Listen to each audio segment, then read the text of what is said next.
සාදු සාදු සාදු.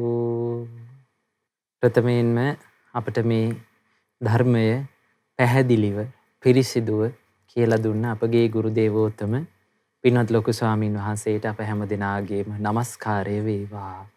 සාදු සාදු සාදු. නමෝ බුද්ධාය. හැම දෙනාටම තෙරුවන් සරණයි. වැඩ සිටින ගෞරවනීය මහා සංඝරත්නයන් අවසර ශ්‍රද්ධාවන්ත වාසනාවන්ත පින්වතුනි, අදත් ඔබ සූදානම් වෙන්නේ වේදල්ල සදහම් පිළිසඳර සමග සම්බන්ධ වන්නට. ගියවර වේදල්ල වැඩසටහනේදී අපි සාකච්ඡා කළා මේ රහතන් වහන්සේලාගේ ස්වභාවයන් ගැන. ඊළඟට මේ වේදල්ල කියන වචනේ තේරුම ගැන අපගේ ස්වාමීන් වහන්සේ අපිට විස්තරයක් කරන්නට යෙදුණා. ඉතින් අදත් අපි තවදුරටත් බලාපොරොත්තු වෙනවා මේ වේදල්ල කියන වචනේ තේරුමත්, මේ රහතන් වහන්සේලාගේ සිතෙහි ස්වභාවයත්, ඒ වගේම මේ රහතන් වහන්සේලා විසින් කරන්නට යෙදුන මේ ධර්ම සාකච්ඡාවල තියෙන ස්වභාවයත් ගැන අපි සාකච්ඡා කරන්නට. ඉතින් පින්වතුනි, අද දවසේදීත් මේ උතුම් දහම් කාරණා පැහැදිලි කරලා දෙන්න අපගේ පින්වත් ස්වාමීන් වහන්සේ මැදිරියට වැඩමුකට වදාලා අපගේ පින්වත් ස්වාමීන් වහන්සේව මේ වැඩසටහන සඳහා අපි নমස්කාර පූර්වකව පිළිගන්නවා. අවසරයි ස්වාමීන් වහන්සේ. නමෝ බුද්ධාය. නමෝ බුද්ධාය ස්වාමීන් වහන්සේ. පින්වතුනි, අද දවසේදී මේ වේදල්ල සදහම් පිළිසඳර සඳහා අනුග්‍රාහක පින්වතුන් අපි සිහිපත් කරගනිමු. අද දවසේදී වේදල්ල සදහම් පිළිසඳර සඳහා විකාශන දායකත්වයේ දරමින් පින් රැස් කරගන්නේ ඕස්ට්‍රේලියාවේ වෙසෙන පින්වත් නිලංක බණ්ඩාර සහ ශනෝපා ෂණ්මුගනාදන් යන ඒ පින්වතුන් විසින්. ඉතින් මේ පින්වතුන්ගේ සදහැවර දායකත්වයෙන් යුතුව තමයි මේ වේදල්ල සදහම් පිළිසඳර ඔබ වෙත ගෙන එන්නේ. අද දවසේදී මේ වේදල්ල සදහම් පිළිසඳර සඳහා විකාශන දායකත්වයේ දරමින් පින් රැස් කරගන්නේ ඕස්ට්‍රේලියාවේ වෙසෙන පින්වත් නිලංක බණ්ඩාර සහ ශනෝපා ෂණ්මුගනාදන් යන ඒ පින්වතුන් විසින්. ඉතින් මේ පින්වතුන්ගේ සදහැබර දායකත්වයෙන් යුතුව තමයි අද දවසේදීත් මේ සදහම් පිළිසඳර ඔබ වෙත ගෙන එන්නේ. අපි ගියවර සාකච්ඡා කළා මේ වේදල්ල කියන වචනේ තේරුම පිළිබඳව. ඊළඟට අපගේ පින්වත් ස්වාමීන් වහන්සේ අපිට පැහැදිලි කිරීමක් කළා මේ රහතන් වහන්සේලාගේ ස්වභාවයන් පිළිබඳව. ඉතින් අපි මේ සදහම් පිළිසඳර තුලින් මූලික වශයෙන්ම ප්‍රධාන වශයෙන් සාකච්ඡා කරන්නේ මේ මහා වේදල්ල සූත්‍රයේ අන්තර්ගත වන දහම් කාරණා. ඉතින් මේ මහා වේදල්ල සූත්‍රයේදී මේ උතුම් දහම් පිළිසඳරට මුල් වෙන්නේ අපගේ ප්‍රඥාවෙන් අග්‍රේශ්වර වූ සාරිපුත්ත මහරහතන් වහන්සේත්, ඒ වගේම මේ බුදු සසුනේ වැඩ සිටපු මහා ශ්‍රාවකයන් වහන්සේ නමක් වූ කොට්ටිත මහරහතන් වහන්සේ. ඉතින් පින්වත් ස්වාමීන් වහන්සේ මේ වැඩසටහනට අද දවසේදී මේ සදහම් පිළිසඳරට ප්‍රවිෂ්ටයක් වශයෙන් ස්වාමීන් වහන්සේ මේ අපගේ කොට්ටිත මහරහතන් වහන්සේ ගැන පුංචි විස්තරයක් අපි දැනගත්තොත් බොහොම අගය කියලා හිතනවා ස්වාමීන් වහන්සේ. අවසරයි. නමෝ බුද්ධාය. හැම දිනාටම තෙරුවන් සරණයි. වැඩ සිටින අපේ පින්වත් ස්වාමීන් වහන්සේගේ අවසර ශ්‍රද්ධාවන්ත පින්වත්නි, ඔබ දැන් මේ වෙන විට දන්නවා අපේ ස්වාමීන් වහන්සේ මේ ධර්ම සාකච්ඡාවේ ප්‍රශ්න විචාරන්නේ ඇත්තටම අපේ මේ සූත්‍රයේ වේදල්ල සූත්‍රයට අනුව අපේ කොට්ටිත මහරහතන් වහන්සේ. සාරිපුත්ත මහරහතන් වහන්සේ තමයි ඊට පිළිතුරු සපයන්නේ. ඒ කියන්නේ සහෝදරයන් වහන්සේලා දෙනම ඇත්තටම මේ. එතකොට කොට්ටිත මහරහතන් වහන්සේ ගැන ගත්තොත් අපි සාරිපුත්ත මහරහතන් වහන්සේ ගැන අහලා තියෙනවා. කොට්ටිත මහරහතන් වහන්සේ කියලා කියන්නේ සතර පටිසම්භිදාවන් ලාභී භික්ෂූන් අතරින් අග්‍ර තනතුරු ලබන්නේ කොට්ටිත මහරහතන් වහන්සේ. සතර පටිසම්භිදාවන් කියලා කියන්නේ අර්ථ, ධම්ම, නිරුත්ති, පටිභාන කියන මේ හතරට. එතකොට අර්ථ, ධම්ම, නිරුත්ති, පටිභාන කියන භික්ෂූන් අතරින් අග්‍ර වෙන්නේ කොට්ටිත මහරහතන් වහන්සේ. එතකොට මෙතන අර්ථය කියන එකේ තේරුමක් තියෙනවා.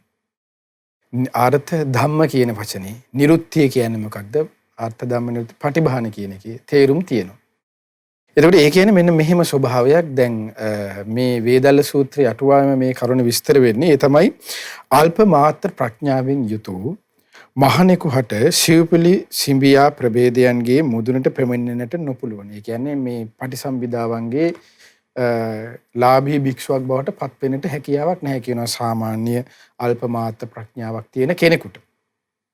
මහා ප්‍රඥාවට පමණයි කියනවා මේ සතර පටිසම්භිදාවන් ලබා ගැනීම හැකියාව තිබෙන්නේ. කොට්ටිත ස්ථවිරයන් වහන්සේ ඒ අතරින් අග්‍රවන්නේ. එතකොට ඒ අග්‍ර වුණේ ඒ අධිගමය වශයෙන්. ඒ කියන්නේ අධිගමලාභී බවනුත් ඒ වගේම ශ්‍රවණ ඒ කියන්නේ මේ පටිසම්භිදාවන්ට පත් වෙන්න හේතු බහූත වෙච්ච කරුණු තියෙනවා. ඒ තමයි අධිගම වශයෙන් අනිත් මේ බුද්ධ ශාසනයේ ඉන්න භික්ෂූන්ගේ ලාභී භික්ෂූන් අතර අධිගම වශයෙන් ගත්තාමත් ඊට පස්සේ ශ්‍රවණ වශයෙන් ගත්තාමත් ඊට පස්සේ පූර්ව යෝග කියලා කියන්නේ පෙර අර පින් දහම් කරලා තියෙන ඒ කුසල් දහම් වඩලා තියෙන යෝගේ ඒ ධර්මයේ හැසිරලා තිබෙන ස්වභාවය වශයෙන් ගත්තාමත් ඒ සියලු කරුණ වල එකතුවක් මේ පටිසම්භිදා ලබන්න උපකාර වෙනවා. එතකොට ඒ කරුණු සියල්ලගෙම අග්ගප්‍රාප්ත වෙච්ච නිසා තමයි කියනවා මේ පටිසම්භිදා ලාභී භික්ෂූන් අතරින් මහා කොට්ටිත මහරහතන් වහන්සේ අග්‍ර වුණේ කියලා. මහා කොට්ටිත මහරහතන් වහන්සේට ඊතත්ගම් භික්ඛවේ මම ශාවකානම් භික්ඛූනම් පටිසම්භිදා පත්තන් යදිදම් මහා කොට්ටිත පටිසම්භිදා ලාභී භික්ෂූන් අතරින් අග්‍ර තනතුරු ලබා දෙන්නේ භාග්‍යවත් බුදුරජාණන් වහන්සේ. එතකොට අපේ පින්න ස්වාමීන් වහන්සේ දැන් මොකක්ද මේ පටිසම්භිදා? ඒ තමයි පටිසම්භිදාවන් 4ක් තියෙනවා. ඒ 4 තමයි අර්ථ, ධම්ම, නිරුත්ති, පටිභාන කියන 4. එතකොට මේ 4 ගැන ලස්සනට බුද්ධ දේශනාවේ සඳහන් වෙනවා. ඒක ඕනනම් ඔබ කියව ගන්න පුළුවන්. ඒක ඇත්තටම අපි මේ කතා කරන මේ වේදල්ල සූත්‍රයට අදාළ කරුණ නෙමෙයි. දැන් අර අපිට මෙතන කොට්ටිත මහරහතන්ගේ මුල්ල නිසා අපි කතා කරන්නේ. ඒ තමයි හරි ලස්සන පොත් වහන්සේ නමක් තියෙනවා අපේ ස්වාමීන් වහන්සේ පින්වත්නි. ඒ තමයි පටිසම්භිදා මග්ගප්පකරණය කියන පොත් වහන්සේ. කුද්දක නිකායට තමයි සූත්‍ර පිටකයේ තුල අයිතුලත් වෙන්නේ.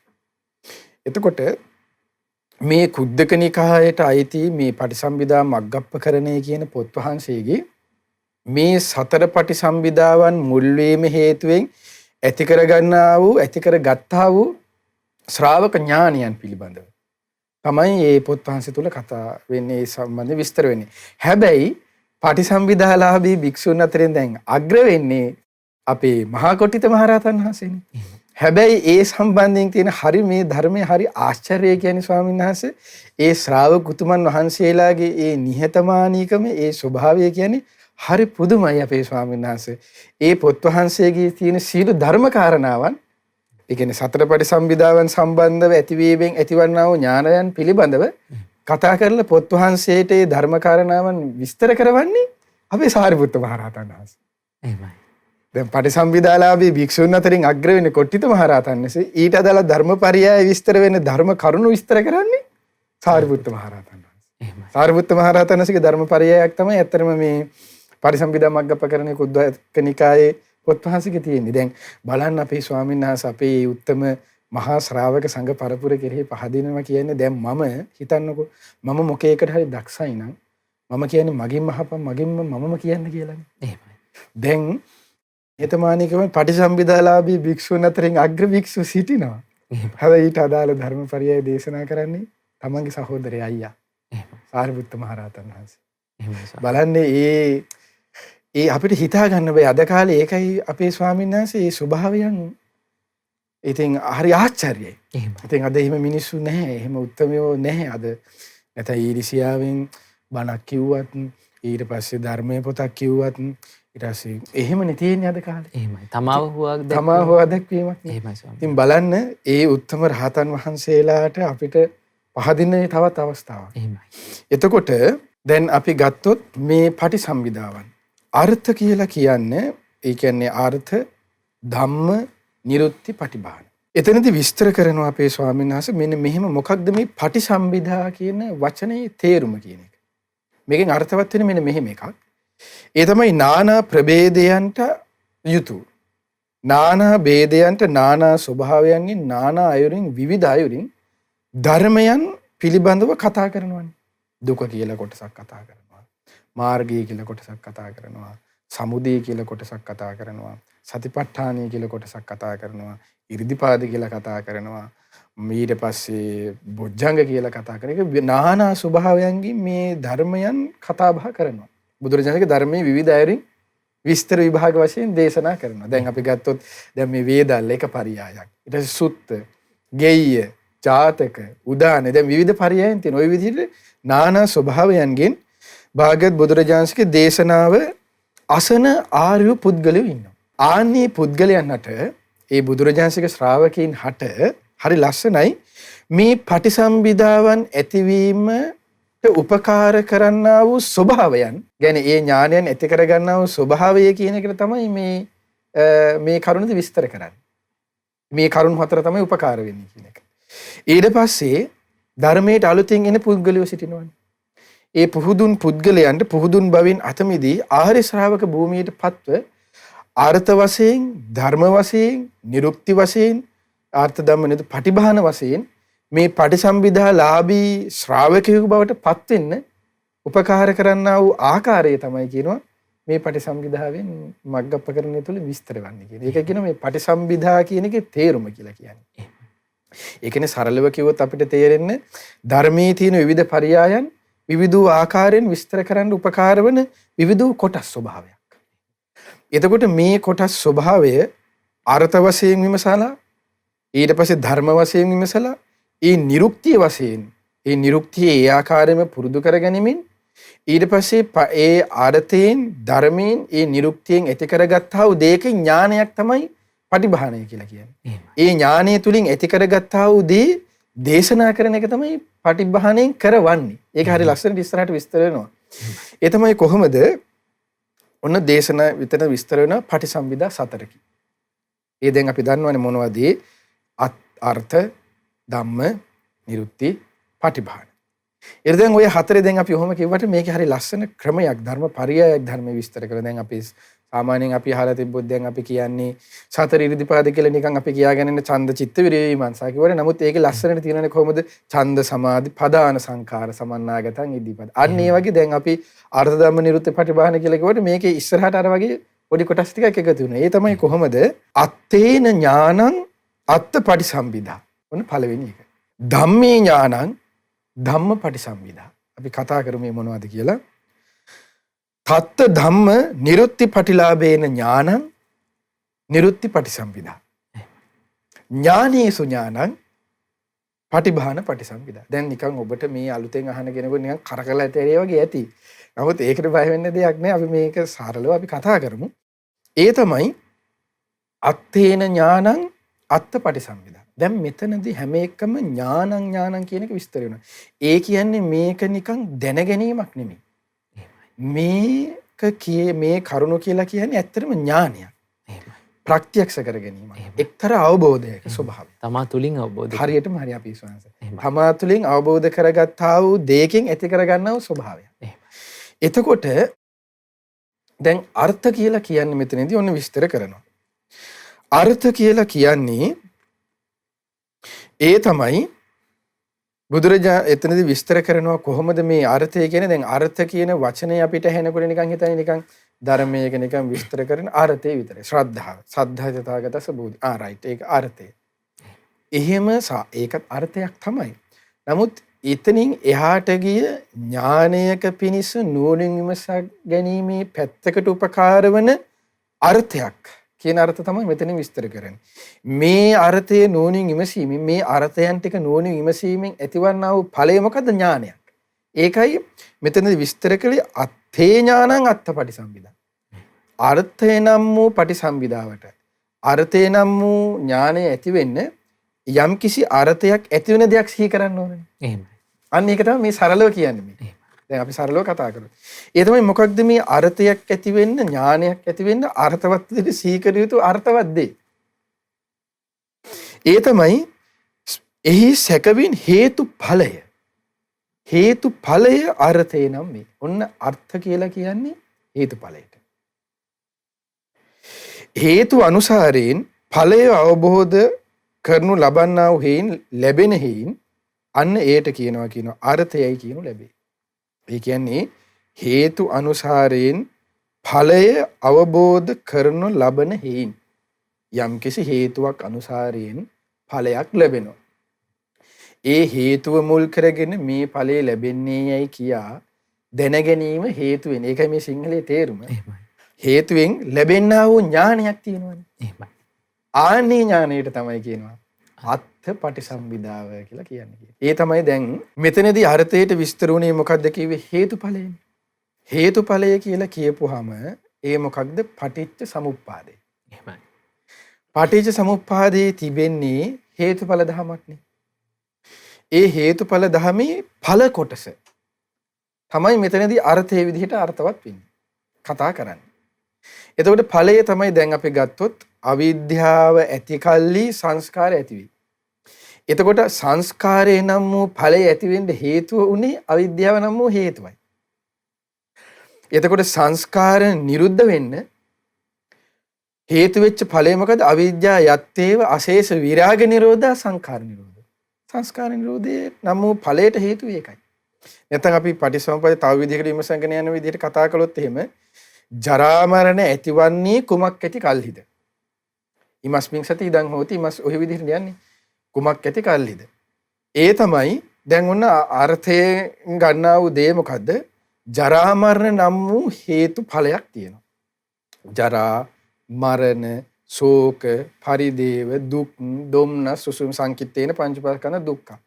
ওই දුක හටගන්න හේතුවක් තියෙනවා. ඒකමක්ද බුදුරජාණන් දේශනා කරන ජාතිපච්චය ජරා මරණ. එතකොට ඵල මෙන්න ජරා මරණ නම් වූ මේ ඵලයන්ට මොකද්ද හේතු උනේ? ඉපදීමයි. ඉපදීම ඇති කල්ලි ජරා මරණ ඇතිවන්නේ කියලා ඥානයක් ඇති වෙනවනේ. එහෙමයි. ඒ ඥානයට තමයි කියන්නේ අත්තපටි සංවිදා ඥානය කියලා. අර්ථය තියෙනවා ඵලය මේකයි කියලා දැනගෙන ඒ අර්ථ හේතුවෙන් ඵලය ඇතිවීමේ ඥානයට කියනවනේ අත්තපටි සංවිදාව කියලා. ඒක ඥානයක්. දැන් ඒක බුදුරජාණන්සේගේ ධර්මයේ සූත්‍ර පිටකේ මේ ဒုတိ ය ඥානවත්ත සූත්‍රය විස්තර කරනවානේ. ඒ ඥානවත්ත සූත්‍රය විස්තර කරන්නේ ධම්මේ ධම්මට්ඨිත ධම්ම ඥානං කියලා. ඒක ධම්මේ ඥානය කියලා කියන්නේ අන්නේ ඒක. ධම්මට්ඨිත ඥානය කියලා එතන විස්තර වන්නේ ඒ ඵලය ඇති වෙන්න හේතුව මේකයි කියලා දන්නා වූ ඥානය. මේ ඵලය ඇති වෙන්න හේතුව මේකයි කියලා දන්නා වූ ඥානය. ඒ කියන්නේ කෙලින්ම මෙතන මගඵල අවබෝධයක් ගැන කතා කරන්නේ. එහෙමයි. මගඵල අවබෝධයකින් තොරව මේ අර්ථය තේරුම් ගනිමින් අර්ථයේ තේරුම් ගැනීමේ හැකියාවක් තියෙනවා. හැබැයි ඒ තුලින් ඇතිවන්නා වූ ඥානයක් සාක්ෂාත් කරගන්න හම්බෙන්නේ මගපරලාභී උතුමෙකුට විතරයි. ඒක මෙතනදී ඉස්සරහට අපි කතා කරමු. මෙතනදී මේ ඉස්සරහට තියෙනවා මේ පටිසම්භිදාවන් කොටස් දෙකකට බෙදෙනවා. සේක අසේක වශයෙන් බෙදෙනවා. එතකොට සේක පුද්ගලයන්ට වෙනම අර්ථ පටිසම්භිදා අර්ථ නිරුත්ති පටිභාන වශයෙන් යන හැකියාවක් තියෙනවා. අසේක උතුමන්ට වෙනම ස්වභාවයක් තියෙනවා. ඒක ඉස්සරහට විස්තර වෙනවා. එතකොට ඔන්න ඔය විදිහට හේතුව මේ ඵලය හටගන්න මේක තමයි හේතුව කියන අර්ථය තේරුම් යාමෙන් ඇති කරගන්නා වූ ඥානයකින් ඇතිවන්නා වූ පටිසම්භිදාව. පටිසම්භිදාව කියන්නේ අපි කියන්නේ ප්‍රසන්ටේෂන් එකක්. ඔබේ වචනේ කිව්වොත් එimhe ඉදිරිපත් කිරීමේ හැකියාවක්. අන්න ඒ වගේ ස්වභාවයක්. ඒ ඉදිරිපත් දැන් අපි මේ බණ කියන්නේ ඥානයක පිහිටලා නෙමෙයි. අපි පොතගෙන ආව බැලුවා කිව්වා. අවබෝධ කරලවත් මගඵල ලැබලවත් එහෙම මොකක්වත් නෙමෙයි. එතකොට මේක අපි ඥානයකින් කියන දෙයක් නෙමෙයිනේ. ශාස්ත්‍රඥාන්ස මෙසේ දේශනා කළා. නමුත් ශ්‍රාවක උත්තමයන් වහන්සේලා අන්න පටිසම්භිදාවක් තුලින් ධර්මයේ දේශනා කරනකේ ඥානය තුල පිහිටලා දේශනා කරන්නේ. එතකොට අර්ථේ ඥානෙ, ධර්මයේ ඥානෙ, නිරුක්තිය ඥානෙ, පටිසම්භිදාවේ ඥානෙ, අර්ථ ධම්ම නිරුක්ති පටිභාන ඥානය තුල පිහිටලා. එහෙම. ඒකයි ශ්‍රාවක ධම්මකතික භාවය කියලා කියන්නේ. එතකොට ඒකයි අර කලින් අපි කිව්වේ පුන්න මහරහතන් වහන්සේගේ නිකං ප්‍රඥාවෙන් මදි ඊට පස්සේ නුවණ මදි භික්ෂුන්ගේ ධර්මකතික භාවය අතර වෙනස කිව්වේ යන්නේ ඒකයි. ඒක තමයි අපේ මේ වෙනස. එතකොට ඒක හොඳට තේරුම් ගන්න ඕනේ. එතකොට දැන් මෙන්න මේ විදිහට ජරා මරණ නම් වූ ඵලය හටගන්න හේතු උනේ මොකද්ද? ඉපදීම. ඉපදීම නම් වූ ඵලය හටගන්න හේතුව මොකක්ද? භවය. අන්න ඒ විදිහට පටිසමුපාද පැත්තෙන් සිහි කරගෙන යන ස්වභාවයක්. කොන්න අර්ථ කියලා විස්තර කරන්නේ ඒක. අර්ථ. ඊට පස්සේ මොකක්ද? ධම්මේ ඥානං ධම්ම පටිසම්භිදා. ඒ කියන්නේ දැන් මෙතන ගත්තොත් එහෙම දැන් මේ හේතුවේ දැන් මේ ඵලය හටගන්න ප්‍රත්‍යක් උපකාර වන හේතුවක්. ඒ ප්‍රත්‍යයට කියනවා ඒ ප්‍රත්‍යයට කියනවා වචනයක් ධම්මය කියලා. හරි ලස්සනයි. දැන් ඒ කියන්නේ අපි තේරුම් ගත්තොත් එහෙම ජරා මරණ ගැනමනේ කතා කරන්නේ. ජරා මරණ නම් ඵලයනේ. ඒ ඵලය හටගන්න හේතුව මොකක්ද උනේ කිව්වේ? ඉපදීම. එතකොට ඉපදීම කියන කරුණට කියන තනි වචනයක් තමයි ධම්ම කියන්නේ. එහෙමයි. මෙන්න මේ ඵල හටගන්න මෙන්න මේ හේතු ටික තමයි. දැන් කලින් කිව්වේ මේ හේතුවෙන් මේ ඵලය හට ගන්නවා කියන එක තමයි අර්ථයෙන් විග්‍රහ වුනේ. දැන් මේ ප්‍රත්‍යයෙන් මේ ඵලය හට ගන්නවා. දැන් කලින් මේ ඵලය හටගත්තේ මේ ඵලයට උපකාර වුණේ මෙන්න මේ ප්‍රත්‍යයෙන් තමයි මේක උපකාර වුනේ. දැන් ධර්මයෙන් විස්තර කරන්නේ මේ ප්‍රත්‍යයෙන් මේ ඵලය හට ගන්නවා. එහෙමයි. එතකොට මේ ප්‍රත්‍ය කියන කරුණ තමයි මෙතන මතු වුනේ. අතන ඉස්මතු වුනේ මේ ඵලය කියන කරුණ. ඵලයට හේතුව මොකක්ද උනේ? දැන් මෙතනදී හේතු වෙන්නේ ප්‍රත්‍යයට මේ ප්‍රත්‍යයෙන් මොන හේතුවද යනවා කියන එක. එහෙමයි. ඒක තමයි ධම්මේ ඥානං කියන එක. ධම්මේ ඥානං ධම්මපටිසම්පදා. එතකොට මෙතනින් විස්තර කරනවා ප්‍රත්‍ය. නැත්තම් ඒට ධම්ම නම් මේ. ඒ ඵලයේ උපදවා නොයින් පවත්වාගෙන හේතුවෙන් පමුණු වීම හේතුවෙන් යම් ධර්මයක් යම් හේතුවක් යම් භාසිතයක් යම් කිසි කුසලයක් යම් කිසි ප්‍රභේදයක් යම් කිසි මාර්ගයක් යම් කිසි භාසිතයක් හේතු වන්නේද අන්නේ සියල්ල අයිති වන්නේ ධර්මයන්ටයි කියලා. යම් කිසි කරුණක් උපදවන්න යම් කිසි භාසිතයක් යම් කිසි මාර්ගයක් යම් කිසි ක්‍රියාපටිපාටියක් කියන්නේ යම් කිසි කුසලයක් ඊට පස්සේ යම් අකුසලයක ප්‍රහාණයක් එහෙමත් කියනවා. යම් කිසි හේතුවක් ඔන්න ඔය කරුණු පහ කියනවා. ඔන්න ඔය කරුණු පහ තමයි කියන ධම්ම කියලා කියන්නේ. ඔන්න ඔය කරුණු පහ මුල් වීමෙන් ඔය හේතු මුල් වීමෙන් යම් කිසි ඵලයක් උපද්දනවද ආන්න ඒ ඵලය උපදවන්න මෙන්න මේවා තමයි ප්‍රත්‍ය කියලා මනාකොට තේරුම් යනවද ඒක තමයි කියන ධම්මේ ඥානං කියලා කියන්නේ. ඒ ඥානය තුල පිහිටා ධර්මයේ දේශනා කරන එකට තමයි කියන්නේ අන්න පටිසම්භිදාවකින් ඒ කරුණු කියනවා කියන්නේ. එතකොට දැන් අපි ගත්තොත් එහෙම ඔන්න කියන එකට උදාහරණ දැන් අපි මෙතන විස්තර කරන්නේ හේතු මාර්ග භාසිත කුසල අකුසල වශයෙන් කියලා. ඔන්න දැන් අපි මෙහෙම කියනවා. ඒක තේරුම් ගන්න අපි කියමු කුසල් මුල් හේතු කරගෙන කුසල් හටගන්නේය. ඔන්න මේ ප්‍රත්‍ය මුල් කරගෙන මේ ඵලය හටගන්නේය. අන්න ධම්මය. එහෙමයි. මේ ධම්මේ පිළිබඳ තියෙන අවබෝධය තමයි අන්න ඥානය කියලා කියන්නේ. එහෙමයි. එතකොට එයා දන්නවා ප්‍රාණඝාතය කියන අකුසලයේ වෙන්න හේතු වෙන්නේ මොකක්ද? ඒ තමයි යම්කිසි අකුසල් මූලයක්. එහෙමයි. ලෝභ හෝ ද්වේෂ හෝ මෝහ අකුසල. අකුසල් මුල් තුනයි ලෝභ, ද්වේෂ, මෝහ. එහෙමයි. එතකොට ලෝභයේ මුල් වීමෙන් දස අකුසල් වෙනවා. ද්වේෂයේ මුල් වීමෙන් දස අකුසල් වෙනවා. මෝහයේ මුල් වීමෙන් දස අකුසල් වෙනවා. අකුසලයේ පැත්තේ දන්නවා. එතකොට ඒකනේ දැන් අපේ ස්වාමීන් වහන්සේ මතක ඇති සම්මා දිට්ඨි සූත්‍රයේ සාරිපුත්ත මහරහතන් වහන්සේ විස්තර කරනවා මොකක්ද සම්මා දිට්ඨිය පිළිබඳව ඇති වූ සත්‍ය ඥානය කියන කරුණට අයිති කියලා කියනවනේ. ඒ ධම්මට්ඨිත ඥානයට අයිති කරන්නේ කුසල්මයයි අකුසල් මේවයි කියලා මනාකොට දැනගන්නවා කියන එක. අකුසල මුල්මයයි කුසල් මුල්මයයි කියලා දැන ගැනීම සම්මා දිට්ඨියට අයිති කියලා. එතකොට මේ ඥානයකට පත් වෙනවා කියලාන්නේ අවම වශයෙන් සෝවාන් භූමියට පත් වෙනවා කියන එක. එතකොට ඒ ශ්‍රාවකයා දන්නවා මේ කුසලය හටගන්න හේතුනේ මෙන්න මේ ප්‍රත්‍යයයි. මේ අකුසල් හටගන්න හේතුනේ මෙන්න මේ අකුසල් මුලුයි. මේ කුසල් හටගන්න හේතුනේ මේ කුසල් මුලුයි කියලා අන්නේ ධර්මයන් පිළිබඳ ඒ ප්‍රත්‍යයන් පිළිබඳව දැන ගැනීමෙන් ඒ ඇති ගන්නා වූ ඥානය අන්න ඒකට කියනවා ධම්මේ ඥානය තුලින් ඇති කර ගන්නා වූ පටිසම්භිදාවක් කියලා. හැකියාවක් කියලා දක්ෂ බවක් කියලා. ඔන්න එතකොට ධම්ම පටිසම්භිදා. අත්ත පටිසම්භිදා ධම්ම පටිසම්භිදා ඊට පස්සේ ධම්ම නිරුත්තිලාභේන පටිසම්භිදා. ඒ කියන්නේ නිරුත්ති අත්ත ධම්ම නිරුත්ති කියන කරුණ. නිරුක්තිය කියන වචනේ තේරුම තමයි තම සොකීය භාෂාව කියන්නේ. එහෙමයි. ඒ කියන්නේ යම් ඉදිරිපත් කරන භාෂා ශෛලය යම් ශබ්දය කියන එක දැන් මෙතනදී විස්තර කරනවා මොකද්ද? ඒ නිරුක්තියෙහි ශබ්දය අරමුණු කොටගෙන යම් ප්‍රතිවේක්ෂාවක් යම් ඉදිරිපත් කිරීමක් යම් ප්‍රකාශන කිරීමක් මුල් භාෂාවෙන් යම් ස්වභාවයක් අර්ථ ගැන්වීමක් ඇද්ද ඒ සියල්ල අයිති වෙන්නේ නිරුක්තියටයි කියන්නේ. දැන් මෙතනදී විස්තර කරනවා මුල් භාෂාව මගදෙහි උපන් භාෂාව මාගදී භාෂාව ධර්ම නිරුක්ති භාෂාව. එතකොට දැන් pāli භාෂාව මම මෙතනදී විස්තර කරන්නේ. එතකොට නිරුක්තිය. දැන් ඒ කියන්නේ අපේ භාගතුන් වහන්සේ සොකීය නිරුක්තියෙන් ඒ ධර්මයේ ඒ කියන්නේ තම තමාගේ භාෂාවෙන් බුදුරජාණන්සේගේ ධර්මයේ කතා කරන්න කියලා කිව්වේ. එතකොට යම් භාෂාවක උපකාරයක් තියෙනවා ධර්මයක් තේරුම් ගන්න. එහෙමයි. දැන් ඒ තේරුම් යන ශෛලයට ඒ රටාවට ඒ ක්‍රමයට කියලා දෙන්න ඕනේ ඒක තේරුම් ගන්න. ඒකයි මේකේ අර්ථවත් වෙනවා කියන්නේ. මෙතෙන් දැන් සමහරලාට අපි විවිධ පරයයන් බුදුරජාණන්සේ ඒකනේ දේශනා කරන්නේ. දැන් ධර්මයේ තුල තියෙනවානේ දැන් අපි ගත්තොත් එහෙම මේක තේරුම් ගන්න විවිධ ස්වභාවයක් කියලා කියද්දී දැන් අපි සත්‍විභංග සූත්‍රය ගමු. සත්‍විභංග සූත්‍රයේ බුදුරජාණන් දේශනා මේ දුක නම් වාර සත්‍යයි පඤ්ඤපන පට්ඨපන විවරණ විභජන උත්තානි විග්‍රහ කරන්නේය බෙදන්නේය විග්‍රහ කොට දක්වන්නේ අතිශයින් ප්‍රකට කර විවිධ වෛරින් දේශනා කරනවා.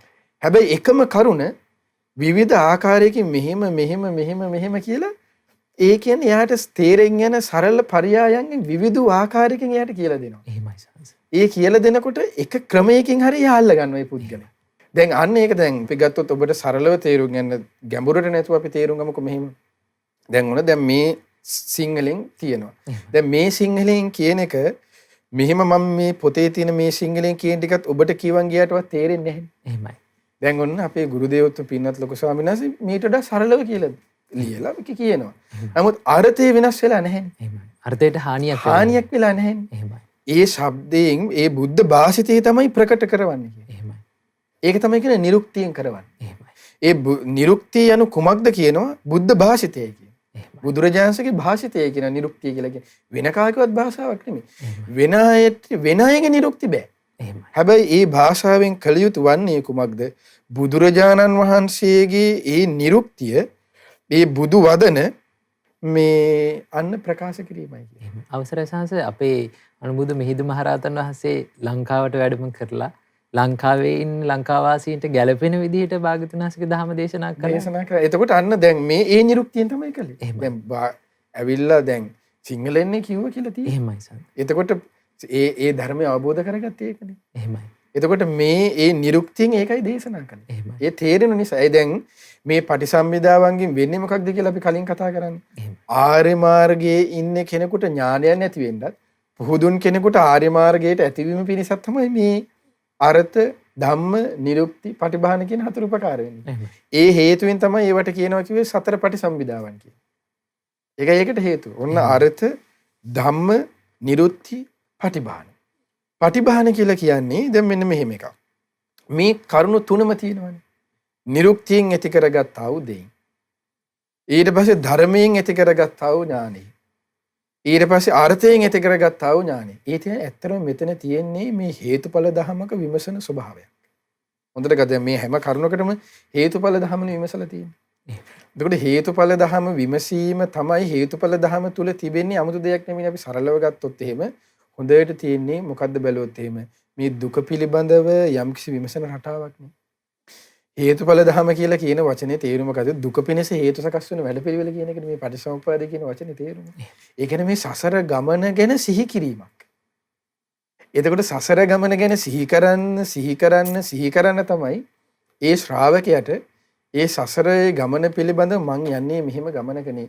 මෙහෙම ස්වභාවයක්නේ තියෙන්නේ කියලා තේරුම් ගන්න ඒ ශ්‍රාවකයාට ඒ සසර පිළිබඳව එපා වෙන්නේ කලකිරීමක් ඇති.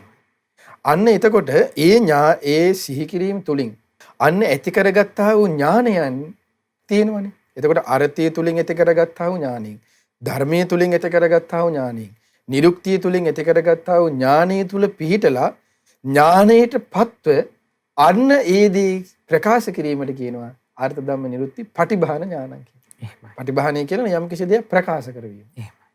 එතකොට ආන්නේ ඥානය තුල පිහිටලා අන්න ප්‍රකාශ කරවීමට හැඟවීමට ඥානේසු ඥානං කියවේ ඒකයි. ඥානේසු ඥානං දැන් එතන විස්තරුණේ කොහමද? ඥානේසු ඥානං පටිභාන පටිසම්භිදා ඥානං කියලා විස්තරුණේ. එතකොට පටිභානය කියන එකට යම්කිසි ඥානයක් ඒකයි ඒ රහතන් වහන්සේලාගේ දැන් එතනදී ඒ විස්තර කළේ ඒ ඥානය තුල පිහිටලා නැති දැන් අපි කලින් කතා කරේ. කලින් කතා කරනකොට ඒ ඥානය තුල පිහිටලා නැතුව කරන කතාව ඒ ඥානයට ඒකට උපමාව කිව්වේ කොහොමද? අර අපේ බණ කියන සිස්ටම් එක මොකද්ද? හැරමිටියෙන් එන වගේ. අපි දැන් මෙහෙම චුට්ටක් නතර වෙනවා ගානවා ආයෙ චුට්ටක් ගානවා ආයෙ පොඩ්ඩක් හිතනවා ආයෙ පොඩ්ඩක් කල්පනා කරනවා මේක මෙහෙමද කියලා අන්න එහෙම යන ස්වභාවය අර නිකන් හැරමිටි ගමනකින් තියෙන්නේ. ඒ ඥානීය තුල පිහිටලා තිබෙන ධර්මපරියායේ ධර්ම කතිකත්වයේ ඒ ධර්ම දේශනාව ඒ ඉදිරිපත් කිරීම එහෙම අර හැරමිටි ස්වභාවයක් නේ නතර වෙලා යන එකක් නෙමෙයි. එහෙමයි. ආපු ගමන් කරගෙන යනවා. ඒ කියන්නේ ඔහුට ඒ සම්බන්ධයෙන් ඥානයක් තියෙනවා. එහෙමයි. නිසක බවක් තියෙනවා. නිසක බවක් තියෙනවා. දැන් හිතන්නකෝ ඒක සරලව තේරුම් ගන්න අපිට උගන්වන ගුරුවරයෙක් ඉන්නවා කියනවා. දැන් සමහර ගුරුවරු ඇවිල්ලා ඒ පාඩම එදා කරන්නේ මුකුත් නෑ ආපු ගාම බ්ලැක් බෝඩ් එකේ මම දරබඩ ගහලා උගන්වගෙන යනවා. එහෙමයි. කොල කෑල්ලක්වත් නෑ. එහෙමයි. එතකොට අපි ඒ කියන්නේ මේ ගුරුවරයා සතුව ඒ විෂය ගැන උද්ද ඥානයක් තියෙනවා. කොහෙන් ඇහුවත් ඕන මොහොතක් කියනවා. දැන් කලින් පාඩම ගැන ඇහුවත් කියනවා. ඉස්සරහට දින පාඩමක් ගැන ඇහුවත් කියනවා. එතකොට ඒ සම්බන්ධයෙන් හොඳ ඥානයක් තියෙනවා. එතකොට ඒ ඥානය තුල ඉන්න කෙනාට අය කොල කෑලි උස්සන් ඇවිල්ලා කියන්න දෙයක් නැහැ. එහෙමයි. දැන් අනේක ඒක වෙනස්. දැන් මම මේ උදාහරණයක් කිව්වේ. එතකොට ඥානය තුල පිහිටලන්නේ ඒ ඉදිරිපත් කිරීම කරන්නේ. අන්න ඒකයි මේ මොකද්ද නිරුත්ති අර්ථ ධම්ම නිරුත්ති පටිභාණය කියන එකේ තේරුම. එතකොට මෙතනදී හරි ලස්සනයි. ඔය අර්ථය ධර්මය නිරුක්තිය පටිභාණය ලැබීම පිණිස මේ කරුණු කාරණාවන් කිහිපයක් උපයෝගී වෙනවා කියන. මේ ඵලයන් ඒ ලැබීම මෙන්න මේවා කියනවා. ඒ තමයි කියනවා මොකක්ද අධිගමයන්ට ඊට පස්සේ පරියාප්තිය ඊට පස්සේ ශ්‍රවණීන් පරිපුච්ඡාවෙන් ඊළඟට තමයි කියනවා පූර්ව යෝගයේ යන පස් කරුණෙන් මෙන්න මේ පටිසම්භිදාවන් ලැබීම කියන කරුණට උපකාරයක් දක්වනවා. ඒ තමයි දැන් මෙතන කියලා කියන්නේ අධිගමය. අධිගම කියන වචනයේදී මෙතන තමයි කියන්නේ අරහත්වයටපත් වෙන්නේ. අරහත්වයට පැමිණීමත් එක්ක මේ පටිසම්භිදාවන් සම්පූර්ණ වෙනවා කියන කරුණ. ඒ කියන්නේ මේ පටිසම්භිදාවන් ලැබීම කියන කරුණකට මුල් වන්නා වූ හේතුකාරක කියන්නේ. ඒ කියන්නේ යම් අධිගමයකට පත්වීම හේතුවෙන් දැන් අපි කියමු සෝවාන් ශ්‍රාවකයෙකුට තියෙන සත්‍ය ඥානයි. එතකොට එයාගේ යම් අර්ථ පටිසම්භිදාවක් එයාගේ. එයාගේ ධම්ම පටිසම්භිදාව. එයාගේ නිරුක්ති පටිසම්භිදාව. එයාගේ පටිසම්භිදා ඥානයක් ඒක. එතකොට ඒ ශ්‍රාවකයේ සතුව තියෙනදී ඒ මොකද ඒකට ඒ මොකද්ද ලැබිච්ච අධිගමේ සෝවාන් නම් වූ ඵලය. ඒ හේතුවෙන් උහුට ලැබුණේ. එතකොට ඒ හේතුවෙන් ලැබෙන ස්වභාවයක් තියෙනවා. තව උපකාර වෙනවා කියනවා කරුණක් මොකද්ද ශ්‍රවණය කියන එක. ශ්‍රවණය කියන කරුණත් මේ ධර්මයේ ප්‍රගුණ කරගන්න උපකාරයි. දැන් ඒකනේ දේශනාව තුළ තිබෙන්නේ ධර්ම ශ්‍රවණය කියන එක. කල්යාණ මිත්‍ර ශ්‍රේවණයත් ධර්ම ශ්‍රවණයත් කියන කරුණ මේ ආර්ය මාර්ගයේ උපකාර වෙන කරුණ කීපයක් කියන්නේ. එතකොට ශ්‍රවණය කියන කරුණන් උපකාරයි. එතකොට දෙක. තුන්වෙනි එක විස්තර කරනවා කුමක්ද? පරිපුච්ඡයන්. ඒ කියලා කියන්නේ මොකක්ද? ඒ තමයි කියනවා බුදුරජාණන් වහන්සේගේ පරියාප්තිය. ඒ කියන්නේ බුදුරජාණන් වහන්සේගේ බුදු වදන ඉගෙන ගැනීමෙන්. ඒ ඉගෙන ගැනීම කියන එක මෙතන හරි ලස්සනට විස්තර කරනවා කොහොමද? ඒ තමයි ඒ සද්ධර්මය කොහොමද කියනවා අර්ථ ලෙස ඉගෙන ගැනීමෙන්.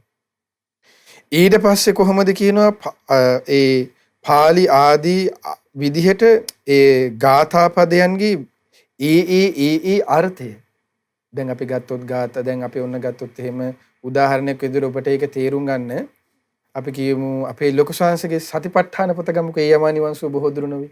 එතකොට ඒකේ ඔන්න ලොකු ශාංශ විස්තර කරලා දෙනවා කොහොමද මෙහිම කොහොමද පුණ්‍යච පරම් බික්කවේ කියන වචනය යන තේරුම. ඒ වචනේ අර්ථය ගන්නවා.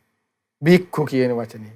ඊට පස්සේ මොකද්ද කායේ කායානුපස්සී විහෙරති කියන වචනේ යන තේරුම. ඊට පස්සේ අත්තේමස්මින් කායේ ඒ වචනේ තේරුම.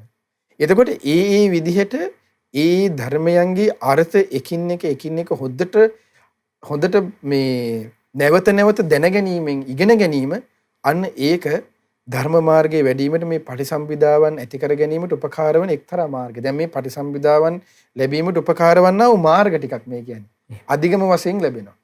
ශ්‍රවණයේ උපකාර වෙනවා ධර්ම ශ්‍රවණය. ඊට පස්සේ ධර්මයේ ඉගෙන ගැනීම මනාකොට ඊළඟට තමයි කියනවා පූර්ව යෝගයෙන්. ඒ තමයි කියනවා සසරේ පින්බලයෙන් ඇති කරගත්තා වූ පෙර යම්කේ ස්වභාවයන්. එහෙමයි. එතකොට පෙර බුද්ධ ශාසනවල ගුණදම් පුරලා බවුන්නඩලා ඒ වගේ පිරුවද දැන් මෙතනදී විස්තර වෙන්නේ ඒ තමයි උදාහරණ විදිහට පෙර බුදුසසුනේ යෝගාචරව සිට ඒ සසුනවල වල ගත පච්චාගත වත ආදී දැන් ඒ කියන්නේ උතුම් වත් තියෙන්නේ අර ඒ වගේ ආදී වත් ධර්මයන් පිරීමෙන් විදර්ශනා ආදී යෙදීමෙන් අන්න එවැනි පූර්ව යෝගයන් පූර්ව කියලා කියන්නේ පෙර කියන එකනේ පෙර ධර්මයේ හැසිරීම හොඳට පුරුදු කරලා තියෙනවා නම් අන්න ඒ ස්වභාවයත් මේ ජීවිතයට ඇවිල්ලා මේ ජීවිතයේ ධර්මයේ ප්‍රගුණ කරගෙන මේ පටිසම්භිදාවන් ලබා ගන්න උපකාර කරනවා කියලා කියන්නේ. ඒකයි මේ සසරට මේ පුරුදු උපකාර වෙනවා කියලා කියන්නේ. එතකොට ඔන්න ඕකයි මේවට හේතුව ස්වාමීන් වහන්සේ. දැන් ඔන්න අර්ථ ධම්ම නිරුත්ති පටිභාන කියනවා. ඒවාගේ තේරුම අපි කියලා දුන්නා. ඊට පස්සේ ඒවා ඇති කරගන්න උපකාර වන පසුබිම් හේතු වෙන කාරණා ටික මේ කතා කරේ. ඒ වගේම මෙතනදී ඒ විස්තර කරනවා කොහොමද තව ස්වභාවයක් ඒ තමයි මේ පටිසම්භිදා ලාභයට ප්‍රති වෙන පැමිණෙන්න උපකාර වන ස්වභාවයන්. ඒ තමයි මෙතනදී විස්තර කරනවා ඒ තමයි මේ බාහු සත්‍ය බවක් කියන එක. බොහෝ ශිල්ප දැන තිබෙන එකක් බොහෝ නිපුණ බවක් උපකාර කරනවා කියනවා මේ පටිසම්භිදාවකට උපකාරයි කියන. එහෙමයි. බොහෝ ශිල්ප දැන ගන්නා වූ බවක්. ඒ වගේම තියෙනවා දේශ භාෂා. විවිධ භාෂාවන් ඉගෙන ගැනීම මේ පටිසම්භිදාවලට හරි පහසුවක් කියනවා. බලන්න එතකොට මේ ඉගෙන ගන්න දැන් අපි කීවට දැන් ඉගෙන ගන්න එපා ඕවා හොඳ නෑ අරකයි මේක එහෙම එකක් නෑ දැන් මේ ධර්මයේම තියෙනවානේ. මේ අපි කියන එක නෙමෙයිනේ. මේ පටිසම්භිදා මග්ගපකරණේ පොත්වහන් සුභාරම් බලන්න එතන තියෙන්නේ මේ. ඒ පළවෙනි එක වෙන බාහු සත්‍ය. ඒ ශාස්ත්‍රයන්හි ඒ ශිල්පයන්හි නිපුණ බව යෑ. ඊට පස්සේ කියනවා දක්ෂ බව යෑ. ඔන්න සිංහලයේ කාලේ. එතකොට ඒ විදිහට කියනවා. දෙවෙනි කරුණ කියන දේශ භාෂය. එතනදි විස්තර කරන 100ක් භාෂා විවාහයන්හි යටත් පිරිසෙන් යම් වූ අඩුම වශයෙන් බුද්ධ වචනේ හෝ තම භාෂාව හෝ මනාකොට ප්‍රගුණ කිරීමට දක්ෂ වෙයිද විචාර කිරීමට දක්ෂ වෙයිද එය පටිසම්භිදාවකට උපකාර වන තවත් ස්වභාවයක යෑ. ඔන්න බලන්න තියෙන විදිය. එතකොට භාෂා ඉගෙන ගන්න එපා කියන එකක් ප්‍රශ්නයක් නෑ. ඉගෙන ගන්න ඕනේ. ඒ තුලින් සානස තව කෙනෙකුට ධර්මයේ දෙන්න ඒක පහසුවක් වෙනවා. පහසුවක් වෙනවා. පහසුවක් වෙනවා. ඒකනේ දැන් මෙතන තියෙන්නේ. ඊළඟ එක තමයි කියනවා ආගමය. ආගමය කියලා මෙතනින් විස්තර කරන්න කියනවා බුද්ධ වචනේ පුහුණු කිරීම කියනවා. ආගමය කියලා කියන්නේ බුද්ධ වචනේ පුරුදු කිරීම කියනවා. පරිපුච්ඡා. පරිපුච්ඡාව කියලා කියන්නේ අපි අතන කලිනුත් කතා කරේ. ඒ තමයි කියනවා එක ගාථාවක් වශයෙන්, ගාථා දෙකක් වශයෙන් බොහෝ වශයෙන් තිබෙන බුදුරජාණන්සේගේ ධර්මයේ අර්ථ වශයෙන් ඊට පස්සේ විවිධ ආයුරින් ඉගෙන ගැනීම කියනවා. පරිපුච්ඡනය කිරීම. හොඳට ඉගෙන ගැනීම කියන ඒක උපකාරයි කියනවා. ඊට පස්සේ හරිය ලස්සන කාරණාවක් තියෙනවා. ඊළඟ තමයි කියනවා ගුරු සම්නිසයන් කියනවා. ඒ තමයි ඔන්න අහගන්න ශ්‍රුත ප්‍රතිභාන ලාභී වූ ඊට පස්සේ බහුශ්‍රුත වූ ගුරුවරයෙකු සමීපෙහි වාසය කිරීම හොඳ මන ගුරු ඇසුරක සිටීම පටිසම්භිදා ලාභයක් පිණිස උපකාර වෙනවා කියනවා. එහෙමයි. හොඳම උදාහරණය අපි ලොකු ස්වාමීන් වහන්සේ. එහෙමයි. එතකොට ඔන්න හොඳ ගුරු ඇසුරක් යම් කිසි ශිෂ්‍යයෙකුට ඕන කියන බලන්න. එතකොට මේ කරුණ වලට උපකාර වෙන දේවල් මේ බාහිරින් ලැබිය යුතු සාධක. එහෙමයි. භාෂා ටික ඉගෙන ගන්න එක හොඳයි කියනවා. ඊට පස්සේ ශිල්ප ශාස්ත්‍ර මනාකොට දැනගෙන තියෙන එක හොඳයි කියනවා. ඔබේ වචනේ සරලව මේ කිව්වොත්. ඊට පස්සේ හොඳ දක්ෂ, බහුශ්‍රුත, විනයධර, සුතධර ගුරුවරයෙක් ඇසුරේ වාසය කිරීම වටිනවා කියනවා. ඊළඟට තමයි කියනවා මිත්‍ර සම්පatti. හොඳ කල්යාණ මිත්‍ර කුහක නැති, මාන නැති, අධිගමයෙන්ගින් පරප්‍රාප්ත වූ යම්කිසි කල්යාණ මිත්‍ර ඇසුරක් වාසය කිරීම, මිත්‍ර සම්පත්තියක වාසය කිරීම පටිසම්භිදා ලාභී නැති කෙනෙකුට පටිසම්භිදාව නැති කර ගැනීමට උපකාර වෙනවා කියන්නේ. ඔන්න කරුණු ටික. ඒකට ඔන්න ඔය විදිහට හේතු වීමෙන් ආර්ය වූ භූමියටපත් වූ ආර්ය ශ්‍රාවකයෙකුට මේ අර්ථ ධම්ම නිරුක්ති පටිභාන වශයෙන් අර්ථේ ඥානෙට, ධම්මේ ඥානෙට, නිරුක්තියේ ඥානෙට, පටිසම්භිදාවේ ඥානෙට ළඟා කරගන්න මේ කරුණු උපකාර වෙනවා කියනවා. එතකොට ඔන්න ඔය කරුණු උපකාර කරගෙන ඔය කරුණු ටිකත් ඊට පස්සේ අර අපි කලින් කතා කරපු කරුණුත් ඒ සියලු කරුණුත් මුල් කර ගනිමින් ඒ හේතු ඵලයන් නුවණින් විමසමින් අපගේ ඒ දක්ෂභාවයට පත්වෙච්ච නිසා තමයි අන්න කොට්ටිත මහරහතන් වහන්සේ පටිසම්භිදාලාභී භික්ෂූන් අතරින් අග්‍රතනතුර අපේ භාග්‍යවත් බුදුරජාණන් වහන්සේ කොට්ටිත මහරහතන් වහන්සේට පිරිනමන්නේ. ඒකයි ඒකට හේතුව ස්වාමීන් වහන්සේ. එහෙමයි. ඉන්නතුනි රහතන් වහන්සේලාගේ ජීවිතය කොච්චර සුන්දර දෙයක්ද. එතකොට මේ උතුම් රහතන් වහන්සේලා ධර්ම සාකච්ඡා කරනකොට ඒ උතුම් දහම් කාරණා සාකච්ඡාවට බඳුන් කරනකොට කොච්චර සුන්දර ස්වභාවයක් ඒ ධර්ම සාකච්ඡා තුළ තියෙන්නේ නැද්ද?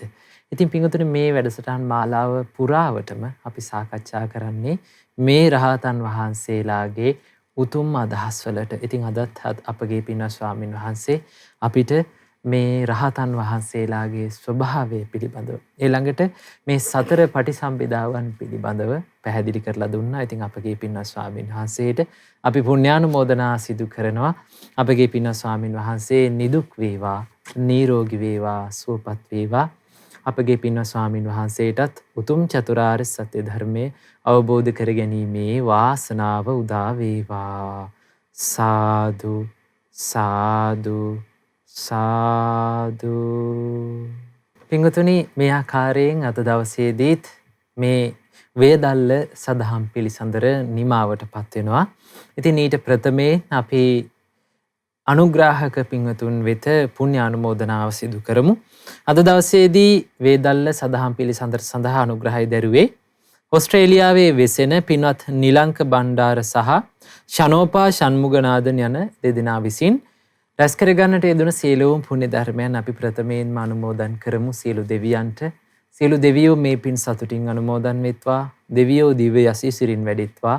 දෙවියන්ගේ දැහැමි රැකවරණය අද දවසේදී මේ සදහම් පිළිසඳර සඳහා විකාශන දායකත්වයෙන් දරු පින්වත් නිලංක බණ්ඩාර මහත්මයාටත් ශනෝපා ෂන්මුගනාදන් මහත්මියටත් ඒ වගේම ඒ පවුල්වල සිටින සියලුම දෙනාටත් සලසා දෙත්වා. දෙවියන්ටත් උතුම් චතුරාර්ය සත්‍ය ධර්මයේ අවබෝධ කර ගැනීමේ වාසනාව උදා වෙත්වා.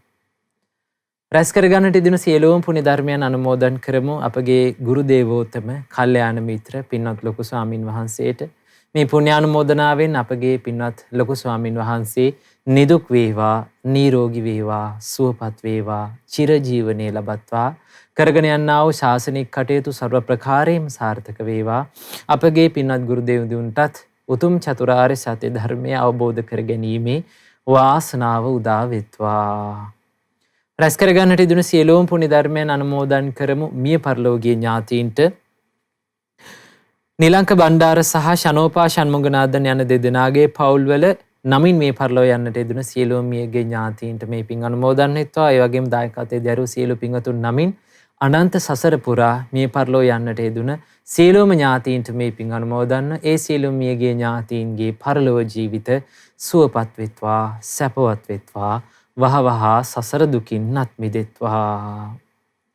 රැස් කරගන්නට යෙදුණු සියලුම පුණ්‍ය ධර්මයන් අනුමෝදන් කරමු. සුජීවත්ව සිටින සියලු පින්වතුන්ට අද දවසේදී වේදල්ල සදහම් පිළිසඳර සඳහා විකාශන දායකත්වයේ දරු ඕස්ට්‍රේලියාවේ වෙසෙන පින්වත් නිලංක බණ්ඩාර මහත්මයාටත් ශනෝපා ෂන්මුගනාදන් මහත්මියටත් ඒ වගේම ඒ පවුල්වල සිටින සියලුම දෙනාටත් මේ පින් අනුමෝදන් වෙත්වා. ඥාති හිත මිත්‍රාදීන් සියලුම දෙනාටත් නන් අයරින් උපකාර කළ සියලුම දෙනාටත් මේ පින් අනුමෝදන් වෙත්වා.